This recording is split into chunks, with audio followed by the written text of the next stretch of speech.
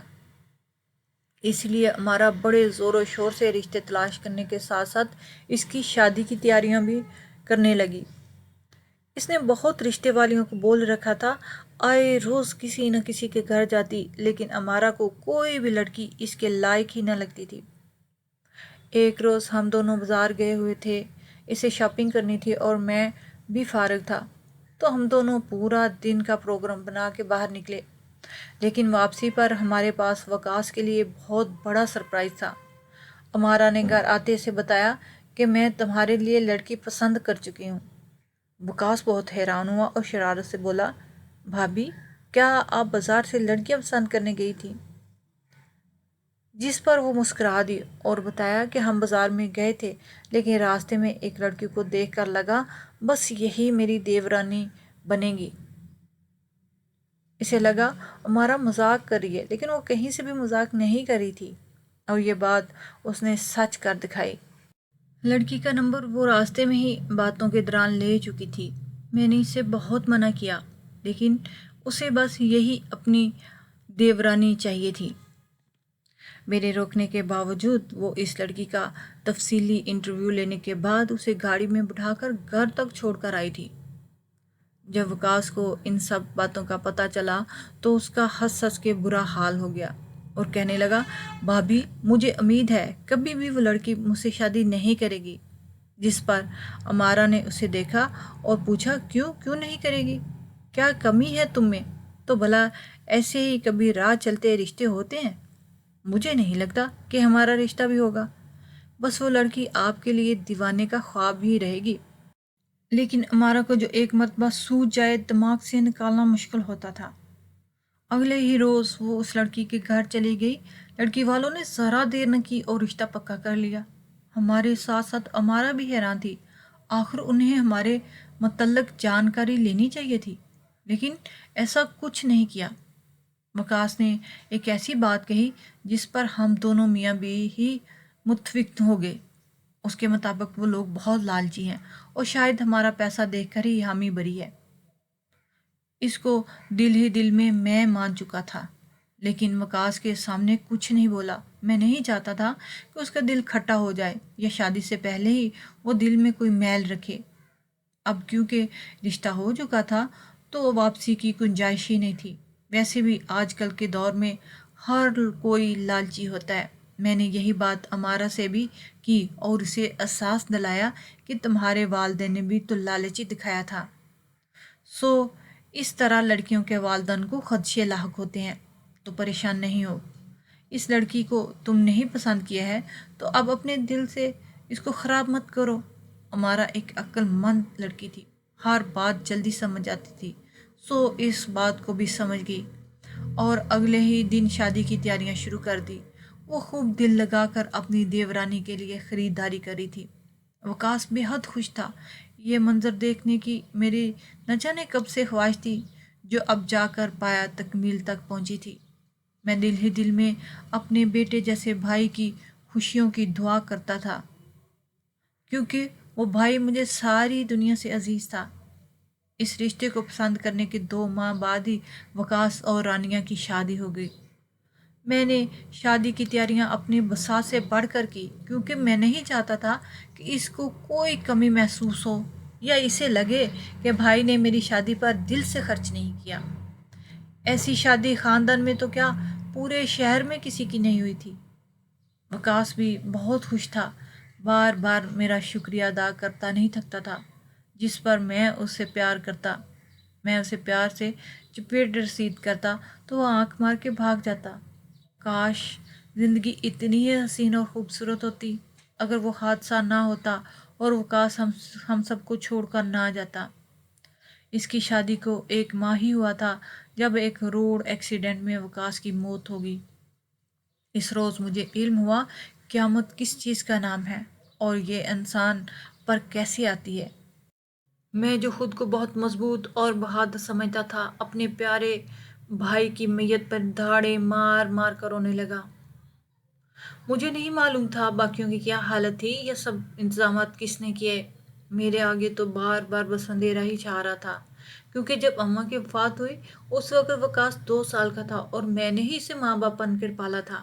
اولاد تھا وہ میری۔ اولاد کو آزمائش کیوں کہا گیا مجھے اس روز پتہ چلا جب میں اپنے ہاتھوں سے وکاس کی میت کو لاحد میں اتارا تھا۔ وہ پوری رات میں ٹھنڈے فرش پہ بیٹھا رہا۔ ہاں، امارا نے کئی مرتبہ مجھے نیند کی دوائی دینے کی کوشش کی مگر میں نے اسے پیچھے دھکیل دیا اور بستر پر بھی بیٹھنا گوارا نہیں کیا، کیونکہ جب میرا بھائی ایسی ٹھنڈی قبر میں پڑا تھا تو میں کیسے آرام سے نرم گدے پر بستر پہ سوتا۔ وہ رات بہت بھاری تھی۔ رانیہ کی حالت بھی کچھ ایسی تھی، وہ بیچاری ہوش میں ہی نہیں آ رہی تھی۔ ڈاکٹر کے مطابق وکاس کی موت کا گہرا صدمہ اٹھایا ہے۔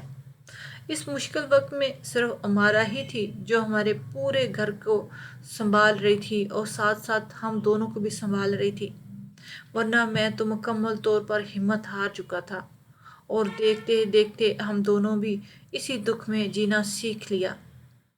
امارا مجھے اب زیادہ سے زیادہ کاموں میں الجھائے رکھتی تھی۔ وہ ٹھیکیدار کو فون کرتی، انہیں مجبور کرتی کہ وہ من گھڑت مسئلے لے کر میرے پاس آئیں تاکہ میں اس جانب اپنی توجہ مرکوز کر کے دکھی ہونے کا وقت ہی نہ نکال سکوں۔ اللہ پاک اگر انسان کو کوئی دکھ دیتا ہے تو اس دکھ سے نکال بھی دیتا ہے۔ اسی طرح ہمارا دکھ ختم تو نہیں ہوا مگر اس کے ساتھ جینا آ گیا تھا۔ اب بھی وکاس کی یاد تو آتی تھی لیکن وہ اب درد نہیں دیتی تھی، بس اس کے لیے مغفرت کی دعا مانگنے کا دل کرتا۔ رانیہ بیچاری پورا دن کمرے میں بند رہتی اور کام کاج نہ کرتی۔ ویسے بھی گھر نوکروں سے بھرا پڑا تھا۔ رانیہ میری بھابھی تھی لیکن عمر میں چھوٹی تھی، اس لیے میں ہمیشہ اس کا نام لیا کرتا تھا۔ جب رانیہ کی عدت کا چوتھا مہینہ شروع ہوا تو اس سے ملنے ایک عورت آنے لگی جو کہ برقع پہن کے آتی تھی۔ پہلے 2-3 دن تو امارا اور میں نے اس جانب خیال ہی نہیں کیا۔ ہمیں لگا رانیہ کی کوئی سہیلی ہوگی اور اسے اب وکاس کی موت کا علم ہوگا تو تعزیت کرنے چلی آئی، لیکن جب وہ مسلسل 5 دن آتی رہی اور وہ بھی رات کے وقت تو مجھے شک پڑا۔ میں اب ڈائریکٹ تو اسے پوچھ نہیں سکتا تھا، سو امارا کو کہہ دیا اسے پوچھو کون لڑکی ہے یہ، ہمیں علم ہونا چاہیے ہمارے گھر میں کون آ رہا ہے اور کیا چل رہا ہے۔ امارا خود اس بات کی وجہ سے پریشان تھی، میری بات پر سر ہلا دیا اور کہا اگلے روز پوچھوں گی۔ اگلے روز امارا نے بتایا وہ لڑکی مالش کے لیے رکھی ہے۔ مالش کے لیے رکھی ہے؟ اس بات پر میں چونک گیا اور پوچھا وہ کیوں؟ کہہ رہی تھی کہ سارا دن کام کر کر کے تھک جاتی ہے تو یہ عورت مالش کرتی ہے اس کی۔ میں اس کی بات پہ حیران ہوا اور پوچھا تم کیوں اس سے کام کرواتی ہو؟ لیکن امارا بھی غصے میں ہی لگ رہی تھی، جلدی سے بولی میں تو خود کام نہیں کرتی گھر کے، پھر رانیہ سے کرواؤں گی کیا؟ پتہ نہیں اب وہ لڑکی جھوٹ کیوں بول رہی تھی۔ مجھے اندر ہی اندر کچھ کھٹکنے لگا، شاید کچھ نہ کچھ غلط ہو رہا تھا۔ میں اسے خود پوچھ لیتا لیکن وہ عدت میں تھی تو میں اس سے مخاطب بھی نہیں ہونا چاہتا تھا، اس لیے چپ رہا کہ بس کچھ دن اور پھر جب وہ عدت سے اٹھے گی تو میں پوچھ لوں گا۔ ایک روز رانیہ کی امی کی طبیعت اچانک ہی بہت خراب ہوگی اور انہیں ہسپتال لے جانا پڑا۔ جب یہ بات رانیہ کے علم میں ہوئی تو وہ اپنی ماں سے ملنے کی بہت ضد کرنے لگی۔ ہم سب نے اسے بہت سمجھایا مگر اس کی ایک ہی تان تھی کہ مجھے امی کے پاس جانا ہے۔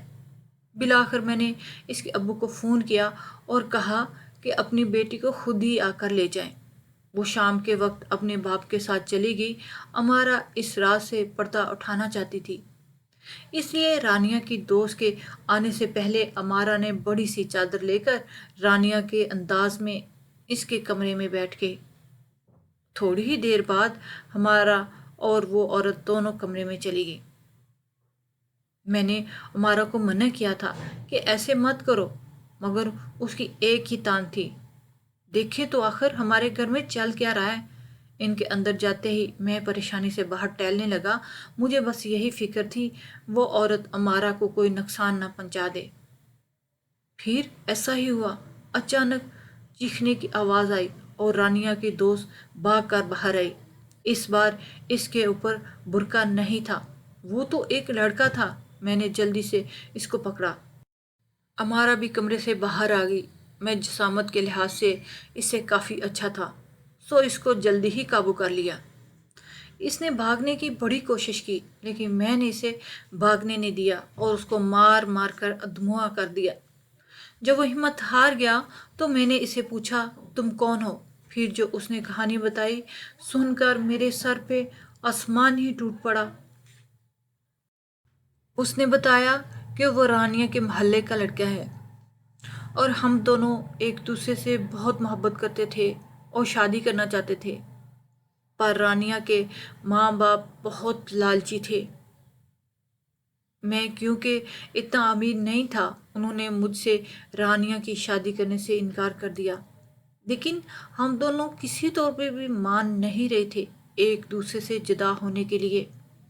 پھر اچانک سے وکاس کا رشتہ آ گیا تو اس کے والدین نے فوراً ہاں کر دی۔ پھر ہم نے بھی پلاننگ کی کہ پہلے رانیہ اس سے شادی کرے گی اور پھر ہم اس کو ختم کر دیں گے۔ پھر رانیہ اپنے حصے کی جائیداد آپ سے مانگ لے گی۔ رانیہ اپنی ماں کو ملنے کی جلدی میں مجھے فون کر کے نہ بتا سکی تو میں آپ کے گھر آ گیا۔